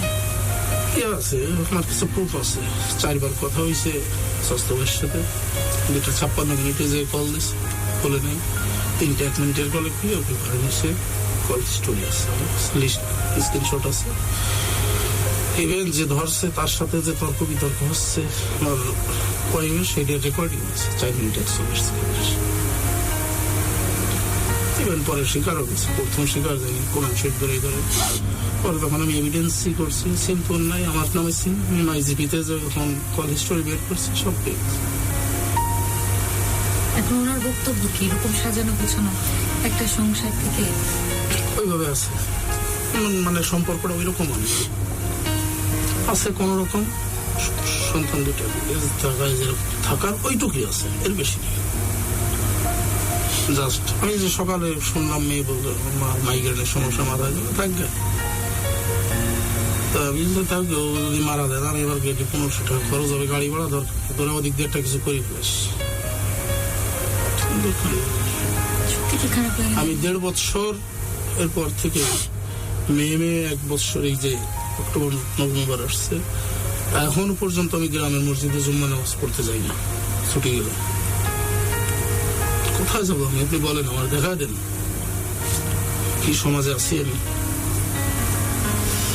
উনি আমার সামনে যতই ভালো বলবে যে কিরে অনেক ছোট, আমি ব্যর্থ। আমার যত পরিশ্রম, এই যে ঘর জোর দিচ্ছি, জমি খেত করছি, মেয়ে দিচ্ছি 2 লাখ টাকা একটা গাড়ি, আমি সব ব্যর্থ। আমি ব্যর্থ, আপনার ব্যর্থতা ব্যর্থ না, সফলতা কোথায়? তোদের আছে, তোরা খা, সমস্যা নেই, আমি মাসগুলি খরচ পাঠিয়ে দিই। খরচ পাঠানো মিস হয় না? এটা নিয়ে অনেক কিছু হয়েছে। ইভেন আমার এই কথাও শোনা লাগছে, ফোন করি আমার আপন ছোট ছেলে, যাকে বিয়ের সময় দেখছি খালি গায়ে, সে না জেনে একটা ফোনে ল্যাঙ্গুয়েজ ইউজ করছে, আমার আপার সম্পর্কে এরকম কথা তোরে জুতাই দিবে। আমি আর শ্বশুর বাড়ি যাই না, তাদের সাথে কোনো সম্পর্ক নেই। তারা শুধু এতটুকু জানে যে আমি বেঁচে আছি, আর আমি জানি যে তাদের কেউ মারা যায়নি, তারা বেঁচে আছে। এইটুকু পর্যন্ত তারা জানে, খুব বেশি না। তাদের সাথে আমার কথাও না, যাওয়া আসাও না, যোগাযোগ না। তবে হ্যাঁ, তাদের যদি মনে চায় আসে, না চাইলে নেই। না, আমি আর আমার ছেলে আর বাড়ির পাশে মাদ্রাসায় পড়ে, আমি সে মাদ্রাসায় দিয়ে আসছি, হুজুরের সাথে কথা বলে আসছি, ওরা অনেকই করছে। আমি তো এক্সট্রিমলি সরি, পসিবল না, এর ওদের যাওয়া আমার পক্ষে হারাম। যাই না, কোন আত্মীয় স্বজন কোন মুখ নিয়ে যাবো, আমি তো ব্যর্থ। ওর আপন ছোট ভাই আমাকে বলছে, তুই পারলি আমার বোন অন্য জায়গায় যাবে। Oh my God. তো দিন শেষে এটা ওর আপন ছোট ভাই কাদার থেকে আমার কথাটা কাটিয়ে ফেলবো। আমি বলি, ঠিক আছে, কাটিয়ে ফেলিস, তুই আয়, আসার পরে কাটিস, ওখানে থেকে তো কাটতে পারবি না। সে বলেই, তার ছোট বোন বলে ওই কথা। তা আপনি বলেন আমাকে সেখানে যেতে, আমি কি মানুষ না? তাহলে কোন মুখ নিয়ে যাবো?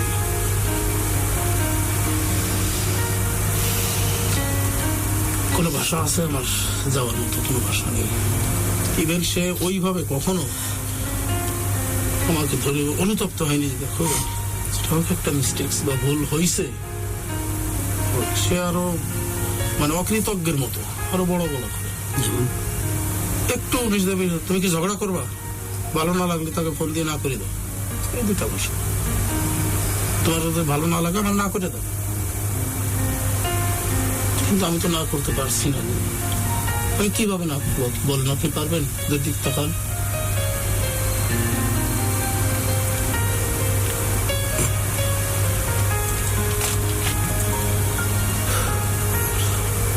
আমার না করার মতো কোনো ওয়ে নেই।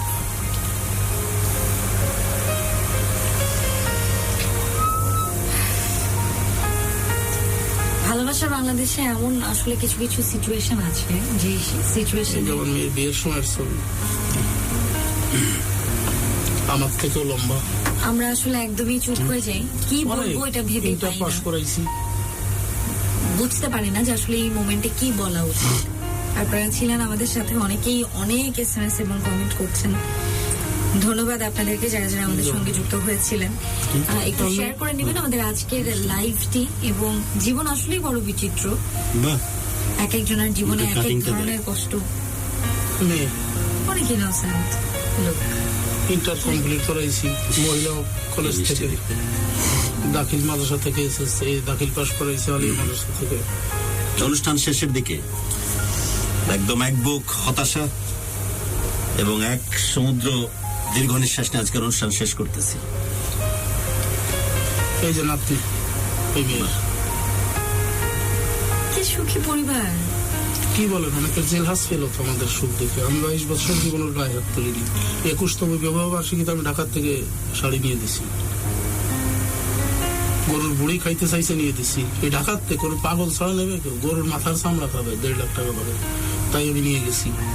ও খেতে চাইছে, ইফতার করছি ভালো একটা প্রতিষ্ঠান থাকতে, খাসির কাছটি কেমন চেনে না, সেই খাসির কাছটি আমি নিয়ে গেছি। এবার গরু এই যে ঘটনাটা এক মুহূর্ত কাল পর্যন্ত, যেমন আপনি বলতেছিলেন যে সিগারেটও খাইতে পারে না, ও যেহেতু ভেতরে অ্যাপেন্ডিক্সের অপারেশন হয়েছিল, সে সময় আবার প্রেগন্যান্সি প্রসঙ্গ আসে। যে যত্নটা আপনি করেছেন এবং সেই সময়টা যখন জীবন মৃত্যুর একটা কাছাকাছি সিচুয়েশনে আদৌ জ্ঞান ফিরবে কিনা, যেভাবে ছটফট করেছেন, আপনি নিজেকে সান্ত্বনা দেওয়ার জন্য সিগারেট খাওয়ার চেষ্টা করছেন, যেটা জীবনে খাননি, বারবার খক খক করতেছেন, বমি করতেছেন, আবার সিগারেট নিজেকে সামাল দিতে পারছেন না। এর চাইতে কি ভালোবাসা যায় একটা মেয়েকে যেভাবে ভালোবেসেছেন? এর কোনো কেউ যদি গুরু বলতে পারে যে 20-22 বছর জীবনে স্বামী স্ত্রী মারামারি করে নাই, আপনি দেখেন তো, মানবেন? আমি 21-22 বছর আমি তার মানে হাত তুলিনি। ওই যে কিছু পুরুষ থাকে একদম পাগলের মতো ভালোবাসে তার বউকে, সে কি সেই পাগল? আপনি এতখানি ভালোবাসেন, এতখানি? আর ওই যে আমি তো আউট কোনো প্রেম ভালোবাসা পছন্দ করি না, ওগুলো চলো না মনে হয় আমার কাছে। তার মানে কিছু মানুষ যে বর্ণনা দেয় যে এক মেয়েতে এক নারীতে আসক্ত, আপনি সেই মানুষটাই, আর তার রেজাল্ট এইটা। দিন শেষে বিদায় নিচ্ছি আজ। আর $1 মিলিয়ন যে কোয়েশ্চেন ভাসতেছে সোশ্যাল প্ল্যাটফর্মে, যে পুরুষ কেন এক নারীতে আটকায় না, বা কোন পুরুষ এক নারীতে আটকায়, এ ধরনের যে বিভিন্ন কোয়েশ্চেন থাকতেছে, সবকিছুকে ঊর্ধ্বে রেখে আজ অসম্ভব রকমের অসহায়ত্ব নিয়ে আজকের অনুষ্ঠান শেষ করতেছি। আমি কিছুটা দুর্বল, কিছুটা বায়াসড ওর প্রশ্নে। বাই দিস টাইম বলে রাখি, যিনি শুনতেছেন আমাদের অনুষ্ঠান, যদি তার পক্ষ থেকে কোনো কিছু বলার থাকে, যাকে উদ্দেশ্য করে এই স্টোরিটা, সে চাইলে কিন্তু এখানে আসতেই পারেন এবং আমাদের ভালোবাসা বাংলাদেশের গেস্ট হিসেবে আপনিও চাইলে কথা বলতে পারেন। বাট এবার যে কথাগুলো বলছে সেই কথাগুলোকে সঠিক ধরে নিলে আজ সত্যি অনেক বেশি হতাশাগ্রস্ত হচ্ছি। 16, 17, 18 বছরও বেশি মনে হয় এই ভালোবাসা রিলেটেড প্রোগ্রাম করতে করতে আজ সত্যি অসহায়ত্বে বোধ করতেছে। একটা হচ্ছে আমি লিটল বিট বায়াসড যে বহু বছর ধরে সে প্রোগ্রাম শুনে আমাদের এই ভালোবাসা বাংলাদেশের সাথে কানেক্টেড, আর ওর প্রতি একটা মহব্বত কাজ করতেছে অনুষ্ঠানের শুরু থেকে। ও যেভাবে কথা বলতেছে সেটা দারুণভাবে আমাকে প্রভাবিত করতেছিল। আর সেই ছেলেটা ধাম করে যে এরকম একটা সিচুয়েশন আমাদেরকে ফেলে দিবে আমি একেবারেই কল্পনা করতে পারিনি, এবং আমার মুখের কথা ফুটতে বহুক্ষণ সময় লাগলো, কারণ আমি আশাই করিনি এবাদের এত পরিশ্রম, এত কষ্ট, এত হার্ড ওয়ার্কিং, এবং নিজের পরিবারটাকে একটা মসজিদ বা মন্দিরের চাইতে কোনো অংশে কম পবিত্র মনে করেনি। এইরকম ভাবে রিলিজিয়াসলি ধর্ম যেভাবে মানুষ পালন করে সেভাবে সংসার ধর্ম পালন করার নাতিজা এত ভয়ানক হতে পারে, এটার পুরস্কার যে এভাবে আসতে পারে কোনোভাবেই কল্পনা করিনি। এবাদকে কোনোভাবে আমি সান্ত্বনা দেওয়ার চেষ্টা করতেছি না। এবাদের কোয়েশ্চেনটা বহুদিন লাভ গুরু এহতেশামের কানের মধ্যে ঢুকে ব্রেনের মধ্যে নক করতে থাকবে, বলেন আমি কি করেছি, বলেন আমার ভুল কোথায়। আর আমি যে কত ক্ষুদ্র, কত ছোট, কত সামান্য লাভগুরু হিসেবে অহেতুক ফালপাড়ি চ্যানেলে এসে, প্রোগ্রামে এসে, ক্যামেরার সামনে বসে, কিন্তু কত বড় যে অসহায়। আজকে যখন ওর কোয়েশ্চেনটা খুব রুডলি যখন করতেছিল, আমার তখন তাই মনে হচ্ছিল যে আমি আসলেই ক্ষুদ্র, আমি আসলেই তুচ্ছ। নাহলে এখনই একটা জাদুর ম্যাজিকে এটার ব্রেন আমি উলট পালট করে দিতাম, এর ভেতরে যে কলিজাটা এফোড় ওফোড় করে দিতাম, এবং এ ধরনের প্রতারণার জন্য ডেফিনেটলি তার ভেতর তার সমস্ত কিছু, আমার যদি ক্ষমতা থাকতো, কোনো একটা ম্যাজিক থাকতো, কোনো একটা টুইস্টিং পাওয়ার থাকতো, সবকিছু এলোমেলো করে দিতাম, একটা লন্ডভন্ড করে দিতাম, ধ্বংস করে ফেলতাম সবকিছু, যাতে করে ধ্বংস থেকে নতুন করে ভালোবাসার জন্ম নেয়। অথবা যদি তাই হতো তাহলে টাইম মেশিন করে পেছন দিকে চলে যেতাম, ওই মেয়েটাকে ওই জায়গাতে ওই সময় শুধরানোর চেষ্টা করতাম, দিয়ে আবার এবাদের পুণ্যবান যে নারী ছিল, যে বউ ছিল, সেটা দিয়ে আবার জীবন শুরু করতে পারে কিনা শেষ চেষ্টা করে দেখাতাম। এবাদের মতো ছেলেদের ঠকতে নাই। এবাদের মতো ছেলে যারা এক নারীতে আসক্ত হতে চায়, এক মেয়েকে দেখে বাকি জীবন পার করে দিতে চায়, যে সংসারটাকে ধর্মের মতো মনে করে, নিজের কষ্টের কথা চিন্তা না করে ওই একটা 50 টাকার বালতি ফাইন দিতে হবে সেজন্য বালতি উদ্ধার করতে গিয়ে নিজের জীবনকে বিপন্ন করে তুলতে পারে, 500 টাকা টিটির কাছে ফাইন দিতে পারে, ট্রেন থেকে লাফ দিয়ে পড়তে পারে, যাতে করে আমার এই টাকাটা বাঁচিয়ে বাড়ির জন্য ভালো কিছু করতে হবে, সংসারের জন্য ভালো কিছু করতে হবে, আমার মেয়েকে ভালো জায়গাতে পাত্রস্থ করতে হবে, ছেলেকে ঠিকঠাক মতো মানুষ করতে হবে, আমার বউ তো অমুক খাইতে চাইছে, সেটার জন্য তার জন্য সেটা নিয়ে আসতে হবে, এর জন্য জীবন বিপন্ন করে দেওয়ার ক্ষমতা রাখে। পুরুষের ভালোবাসার কথা প্রায়শই মানুষ বলে, পুরুষের ভালোবাসা এরকম বাজে রকমের, এরকম জঘন্য রকমের ভয়ানক এবং ভয়ঙ্কর, যখন পুরুষ সত্যি কাউকে ভালোবাসে, পাগলের মতো ভালোবাসে, এই পাগলামের কোনো শেষ পরিসীমা নাই। সত্যি পুরুষের পক্ষে একটা আইন হওয়া খুব বেশি জরুরি। এত পরিশ্রম, এত ত্যাগ, এত কষ্ট, যে কষ্ট মা মরে যাওয়ার পর থেকে 96-এ কোনো আদলেই এবাদের কপালে ভালোবাসা জুটেনি। বাপ তো যখন ভালোবাসা টাকার আদলে যাচ্ছে এবাদের পক্ষ থেকে, তখন হয়তো বাপ প্রয়োজন মনে করেছে এবাদের পাশে আসার বা তাকে ভালোবাসা। বউ বাচ্চা নিয়ে সোনার একটা সংসার তৈরি করার জন্য কি পরিমাণ পরিশ্রম করেছিল। রিক্সাও চালাইছি, আমি কিন্তু রিক্সাও চালাইছি। এটা অন্যায়। তো আমার ওই চেহারা দেখে রিক্সায় কেউ উঠতো না, আমার দিক চাইয়ে আরেক রিক্সায় চলে যেত। যাত্রা আমরা ব্রিজের উপর ঘন্টা ব্যাপী দাঁড়ায় রয়েছি, পুরো শরীর আমি কেউ ওঠে না, আমারটা ওঠে না। পরে কিরে এক লোক আইসে, কয় স্ক্যান সিমেন্ট যাবো, ওঠে।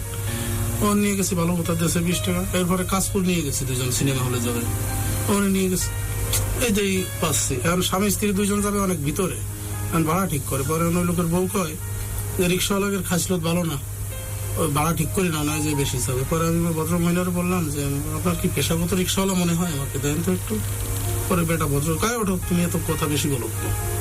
পরে উঠে যে নামাইছি এক জায়গায়, ওখানে এক লোক আরেকজনের জমি বর্গা করে ধান মাড়াই করে বিলের মধ্যে বস্তা করে রাখছে। কয় আমার ওই ধান ওখানতে বস্তায় করে নিয়ে রিক্সায় করে বাড়ি নিতে হবে, তাহলে আমি 80 টাকা ভাড়া দেবো। পরে সেই ধান আমি বস্তা মাথায় করে করে রিক্সায় নিয়ে ফেলাই, ছোট ছোট বস্তা। সেই রিক্সার পরে টাকি তার বাড়ি নি। তার বউ সেই বেটারে কয় যে এই রিক্সাওয়ালার তুমি করে পাইছো, এ কোন জাতের রিক্সাওয়ালা এটা বেড়া লালমুড়ো কানতে নিয়েছে এই রিক্সাওয়ালারে, এ কি রিক্সা চালাবে, এ তো নিজেই আরে কি রিক্সার যাত্রী। পরে ওইটা আসতেছি, 2জন যাবে তারাবো। কিছু দূর যাই গেছি, এখন আর আমার পাও চলে না, রিক্সার চলে না, শেষ পাও বেরিয়ে গেছে। পরে আমি হুদাহুদি ওই লোককে করছি, ভাই আমার বিবি সেটের বল ভেঙে গেছে, আর যাওয়া যাচ্ছে না, আপনারা অন্য রিক্সায় যান।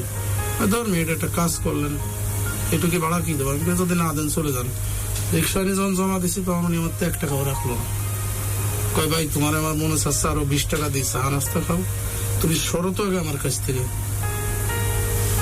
শুধু এর জন্য, এই টাকার জন্য। তবু আমি কিছু ঘটিনি, কারোর কাছে আমি হাত পাতিনি কখনো। অনুষ্ঠান শেষ করছি। শেষ মুহূর্তে সত্যি আসলে পুরুষ নির্যাতনের পক্ষেও একটা শক্তিশালী আইন হওয়া খুব বেশি মনে হয় জরুরি। এমন এমন ঘটনার সামনে মাঝে মাঝে পড়ে যায় যে কোনো কিছু আর নতুন করে বলার অপেক্ষা রাখে না, বলতে পারিও না। এবার আমি তারপরও চাই যে কোনো মূল্যে আপনার ভালো থাকাটা খুব বেশি জরুরি। এবার মেয়ের বিয়ে দেওয়া হয়ে গেছে না? হ্যাঁ, আমার বোন বলে যে ভাই তোমার আসলে হার্ট কত, এই এত কিছুর পরেও তুমি সুস্থ আছো। ছেলেও ঠিকঠাক মতো হয়তো তার জন্য মতো করে দাঁড়ায় যাবে। আর ঘটনা যেহেতু সবাই জেনেই গেছে, আর নতুন করে এটা লুকানোর কিছু নাই। এবার এই মেয়ে যদি সারেন্ডার না করে, আমার এবারকে যেন ভালো থাকতে দেখে আরেকবার জীবনে। আমি এরকম কথা কখনো বলি না, আজ অনুরোধ করে গেলাম। আর যদি সারেন্ডার করে, আর আপনার যদি ভেতর থেকে সত্যি ক্ষমা করার মানসিকতা আসে, শেষবারের মতো ক্ষমা করে দেখতে পারেন। একটা কারণে, যখন আপনি অনেক কষ্ট করতেছেন ঢাকা শহরে বা বিভিন্ন জায়গাতে, তখন এই মেয়েটাও কিন্তু 200-300 টাকাতে আপনার সংসার বেঁধে রাখার জন্য অস্বীকার যায়নি, প্রাণান্তকর পরিশ্রম করেছে, অনেক কষ্ট করছে। কাপড় ছিঁড়ে গেছে, রাত্রে যখন শুইতে গেছি আমার পায়ের নখ লেগে কাপড় ছিঁড়ে গেছে। কি সেলাই করতে করতে এরকম মোটা হয়ে গেছে। তাহলে এই মেয়ে মুহূর্তের দুর্বলতাতে, আমি টাকা কামাই করছি পুরো, কিন্তু সংসারটা গড়ে তুলছে। তাহলে মুহূর্তের দুর্বলতা একটা ভুল হতেই পারে। এবার একটা ভুল হয়ে গেছে, সামহাও হতে পারে না। এটাকে নোংরামি বলে, এটাকে ব্যভিচারিতা বলে। এরকম যৌনতা সে হতে নাই, এরকম যুবরাজের মতো স্বামী পাওয়ার পর। সে দেখেন আমার সামনে হোয়াটএভার, যে ঘটনা ঘটে গেছে সেটা ঘটে গেছে। যদি মন থেকে ক্ষমা করে না, ওকেও দেখতে চাই। ক্ষমা যদি হয়ে যায়, কোনোভাবে যদি ভেতর থেকে তাগিদ আসে, যেহেতু অনেক স্যাক্রিফাইস এই পরিবারকে দাঁড় করাচ্ছে, তো সে আপনার কাছে আসছি, হয় ক্ষমা করব, নইলে আমি অন্য কোথাও নিরুদ্দেশ হয়ে চলে যাবো একবারে। নইলে আপনার কাছে আসার উদ্দেশ্য আমার একটাই, আজকে আপনার সাথে আমি কথা বলে আমি ইজি সিম্পল হয়ে 5 কেজি কমে গেছে মিনিমাম। আমি হয় একদম সেই সাবেক আগের মতো হয়ে যাব, না হলে নাম্বার সব অফ করে দিয়ে আমি নিরুদ্দেশে অন্য কোথাও চলে যাব। দুটোর একটা লাইন। আজকে আমি আপনার কাছে আসছি, শুধু আমি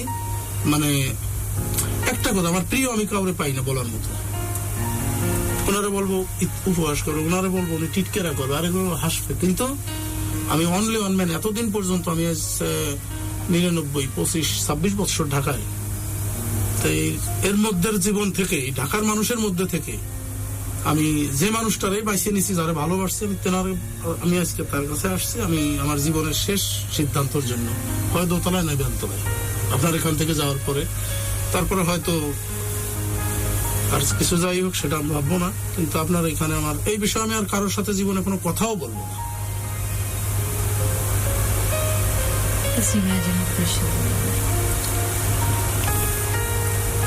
আমি আপনার সিগারেটের দোকানে এসে দাঁড়ায় থাকতাম, রাত্রে বসে থাকতাম ফুটপাতে, যে এত রাত্রে গুরু অনুষ্ঠান করে বৃহস্পতিবার, তাহলে নিশ্চয় সিগারেট খাইতে নামবে, দেই যদি একটু দেই, এত মানুষটা এরকম। কিন্তু আমি তাও পাইনি দেখতে।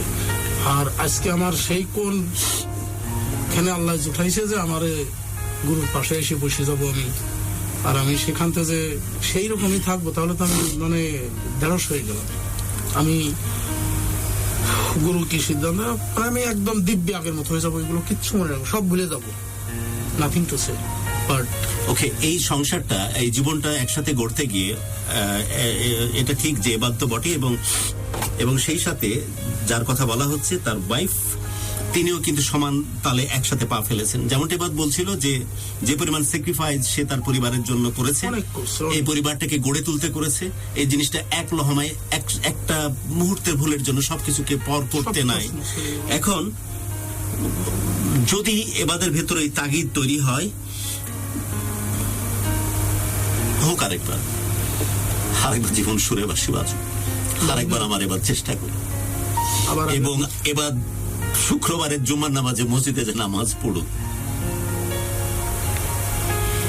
এই সমাজে পৃথিবী যখন এইসব ধরনের আঙ্গুল তুলতে চেষ্টা করে যে ওর জন্য এই ঘটনাটা ঘটেছে, এই সমাজ একটা দিন যেন এবাদকে দেখে উদাহরণ দেয় যে বউকে ভালোবাসলে মনে হয় এভাবে বাঁচতে হয়, মানুষ হিসাবে একবার মনে হয় ক্ষমা করে দেওয়ার সুযোগ একজনকে দিতে হয়। এই এবাদের সততা, তার পরিশ্রম এবং তার বইয়ের জন্য যে স্যাক্রিফাইস এবং সবকিছুকে আপন করে ভালোবাসা কি পরিমাণ পর্বত সমান ভিতরে থাকলে এত বড় ঘৃণাকে পার করে আবার শেষবারের মতো সুযোগ দেওয়া যায়, সেটা যেন এক্সাম্পল হিসেবে তার এলাকাতে ব্যবহার করা হয় এবং তার এলাকার মানুষজন এবাদকে সম্মান করে। এবং প্রত্যেকটা নারী যারা ভবিষ্যতে বৈবাহিক সম্পর্কে যাবে, প্রত্যেকটা প্রেমিকা যারা প্রেমের সম্পর্কের কথা চিন্তা করতেছে, তাদের মানুষপটে যেন এবাদের চেহারা ভেসে ওঠে যে ভালোবাসার রূপ মনে হয় এমনই হয়, পুরুষের প্রেম মনে হয় এমনই হয়, পুরুষের মহব্বত মনে হয় এমনই হয়, স্বামীর আদল মনে হয় এমন হয়, স্বামী মনে হয় দেখতে এমনই হয়, স্বামীর ক্যারেক্টারিস্টিক্স মনে হয় এমনই হয়।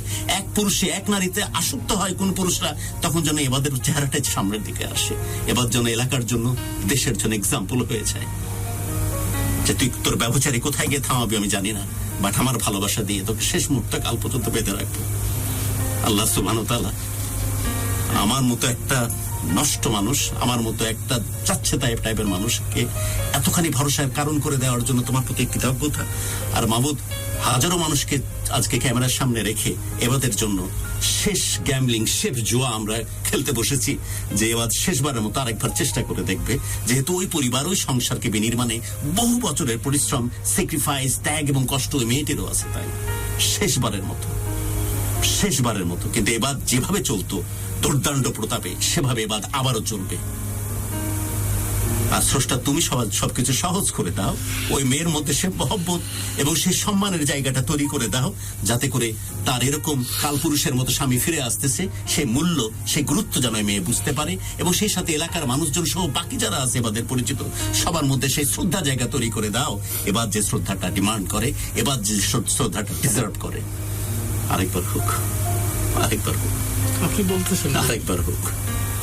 আপনার সাথে কথা দিলাম, যখন বলছেন আরেকবার হোক। আর যদি কোনোদিন শুভ সুযোগ হয়, একদিন আমরা সবাই মিলে স্টুডিওতে এসে গল্প করব ইনশাআল্লাহ। যদি ঢাকায় কখনো বেড়ানো হয়, শান্তুকে বললেই সাথে সাথে আমি প্রোগ্রামের ব্যবস্থা করবো, সেদিন আমরা একসাথে আড্ডা দিব। ও সহজ থাকবে প্রয়োজন, ঠিক আছে। সে যদি চাই পর্দার আড়াল থেকে বলবে বা এসে থাকবে, বাট থাকুক, একদিন আমরা সেলিব্রেট করবো। অথবা না আসলেও হবে, ও দূরে বসে থাকুক, আপনি এসে আমার সাথে কথা বলবেন, আপনি ভালো আছেন কিনা আমি জানবো সেদিন। ও জীবনে বলতে পারবে না যে আমার এখান থেকে বের হলে আমি খালি ভাবি যে ওরে খাবে কোন শাকে, কি হবে ওর অবস্থা, সেই কারণে আরেকবার কি করবে। এবার আমি মানা করতাম না, আমি এতটুকু বুঝে গেছি, এবার ভালোবাসা তো ভোলা যায়, প্রেম তো পর করা যায়, কিন্তু মায়া তো দূর থেকে যায় না। মায়ের মধ্যে বসে আছে বুকের মধ্যে আপনার। আমি যদি ইচ্ছা করি ওর থেকে সুন্দর আমি এক্ষুনি ব্যবস্থা করতে পারি আমার ভাইয়ের জন্য। আমার কাছে মানে এমন আমি চেষ্টা করলে যে পারবো না, অসাধ্য কিছু। ওর কিন্তু তেমন চেহারাও যে একবারে সুন্দরী তাও না, 100 বার আমি বিশ্বাস করি। আমি শুধু মেয়েটার দিক চিন্তা, মেয়ের যে স্যাক্রিফাইস আছে 20-22 বছর এই সংসার করেছে, সেই জন্য শুধু বলিনি, আমি এটাও বুঝতেছি যে আমার ভাইটা ভালো থাকবে না অন্য কোথাও গিয়ে। না, কারণ এই ভালোবাসাই 20 বছর পাওয়া আর হবে না, আর এত স্মৃতি মন থেকে যাবেও না। সেই কারণে আমি বুঝেছি আমার ভাই যদি প্রেমে থাকতো, ভালোবাসা থাকতো, বলতে পারতো, কিন্তু এমন এক মরার মায়ায় পড়েছে ওই মেয়ের প্রশ্নে, এই মায়া তো কোনোদিন কাটবে না। তাহলে শুধু যে ও ভালো থাকতেছে তা না, আমার ভাইও তো ভালো থাকবে না দূরে গিয়ে। আরেকবার শুরু, সেজন্য আমি বলেছি, শুধু দুইটা, একটা ওর কারণে বলিনি, আমার ভাইয়ের কারণে বলেছি। এবার আরেক দফা আপনি বললেন এই পার্ট টোটালি শেষ। ডান। আপনি যেহেতু বলছেন আপনার সম্মান রক্ষার্থে, আপনার ভালোবাসার রক্ষার্থে, হ্যাঁ, আর এই পার্ট টোটালি ওকে, আমার জীবন ক্লিয়ার। আরেকবার নতুন করে তাহলে শুরু করা হচ্ছে, মানে কার সাথে? আমার ওয়াইফের সাথে। এক্স্যাক্টলি, কারণ আমি দ্বিতীয়বার বলেছি, থার্ড টাইম বলতেছি, ওর তো স্যাক্রিফাইস, পরিবারের প্রশ্নে, সেগুলো তো আছে। এবার আমি এতটুকু বুঝে গেছি, আমার এবার কোথাও গিয়ে ভালো থাকবে না। এই বয়সে নতুন করে শুরু করতে অনেকেই পারে, আপনার বাপি করেছে, যখনই আন্টি চলে গেছেন, বাবা বিয়ে করেনি, পছন্দ হয় না, আরেকজন করেনি, আমার এবাদের দ্বারা সম্ভব। হইতো আমার এবার ভালো থাকবে না, কারণ আমাদের এবাদের পুরো মায়া পড়ে আছে এই মেয়েকে ঘিরে। সো এই ঘটনাটাকে একটা একদম শিফট ডিলিট, ব্রেন থেকে সরিয়ে ফেলে নতুন করে Clear. ওকে ডান Okay. ওকে। আর আল্লাহ রাব্বুল আলামিন, আল্লাহ সুবহানাহু ওয়া তাআলা তোমার কাছে প্রার্থনা করে রেখেছি, হাত জোড় করে প্রার্থনা করেছি, তুমি যদি এতটুকু সম্মানের অধিকার আমাকে দিবেই হাজারো মানুষের সামনে, যে লোকটা সারেন্ডার করে বলতেছে যে আপনি যা বলবেন সেখান থেকে সিদ্ধান্ত নিব, তো বাবু তুমি আমাকে একটু হেল্প করো, যাতে করে ও যখন আবার হাত ধরতেছে ওই মেয়েটার সাথে বাকি জীবনটা যেন এতটুকু মেয়েটা কোন রকম কমপ্লেন করার সুযোগ না দেয়। ওই মেয়েটার মধ্যে এমন রেসপেক্ট আর এমন ভালোবাসাবাদ পয়দা করে দেওয়া ওর প্রতি, যে এরকম ভালোবাসা আর সম্মান সে ডিজার্ভ করে, এবং যে এলাকার পরিচিত মানুষজন তারা এই মানুষটাকে সম্মানের চোখে দেখুক, সেই অবস্থা, সেই ব্যবস্থা তুমি করে দাও মাবুদ। এবং আমাদের সিদ্ধান্ত যে ভুল হলো না, আমাদেরকে তুমি ভুল প্রমাণ কোনোভাবে হতে দিও না, সে ব্যাপারে তুমি আমাদেরকে সাহায্য করো মাবুদ। সেই দোয়া তোমার কাছে রেখে বিদায় নিচ্ছে আজ। এবার বিদায় নিচ্ছি। আসসালামু আলাইকুম সবাইকে। যদি আমার ভুল ভ্রান্তি হয়ে থাকে কথার মধ্যে, আঞ্চলিক ভাষায় কথা বলছি, সবাই ক্ষমার দৃষ্টিতে দেখবেন। আল্লাহ হাফেজ। ডিয়ার লিসনার্স, শুনছেন ঢাকা এফএম 90.4 এবং এতক্ষণ চলছিল আমাদের আজকের আয়োজন ভালোবাসার বাংলাদেশ। এবং কিছু কিছু এপিসোড থাকে যে এপিসোডে আমরা আসলে একদম শেষের দিকে স্পিচলেস হয়ে যাই। আজকের এপিসোডটাও ঠিক সেরকমই। তো সবাই দোয়া করবেন ইবাদের জন্য, ইবাদের নতুন জীবনের জন্য। আজকের মতো আমি শান্ত বিদায় নিচ্ছি আমাদের আজকের এই প্রোগ্রাম ভালোবাসার বাংলাদেশ থেকে। ইনশাআল্লাহ কোনো একদিন এবাদ এবং এবাদের স্ত্রী একই সাথে আমরা এই ভালোবাসার বাংলাদেশের প্ল্যাটফর্মে আপনাদের সঙ্গে জয়েন করবো। ততক্ষণ পর্যন্ত ভালো থাকবেন, সুন্দর থাকবেন। যাওয়ার সময় আরো একটি কথা ছোট্ট করে বলে যেতে চাই, যারা চান এই প্ল্যাটফর্মে এসে গল্প বলবেন, তাদের গল্পগুলো ছোট্ট করে আপনারা পাঠিয়ে দিতে পারেন এই ফেসবুক পেজে, facebook.com/ILoveDhakaFM এই পেজের ইনবক্সে, এবং at the same time 01841904904 এই হোয়াটসঅ্যাপ নাম্বারটিতে। বিদায় নিচ্ছি, সবার জন্য শুভরাত্রি।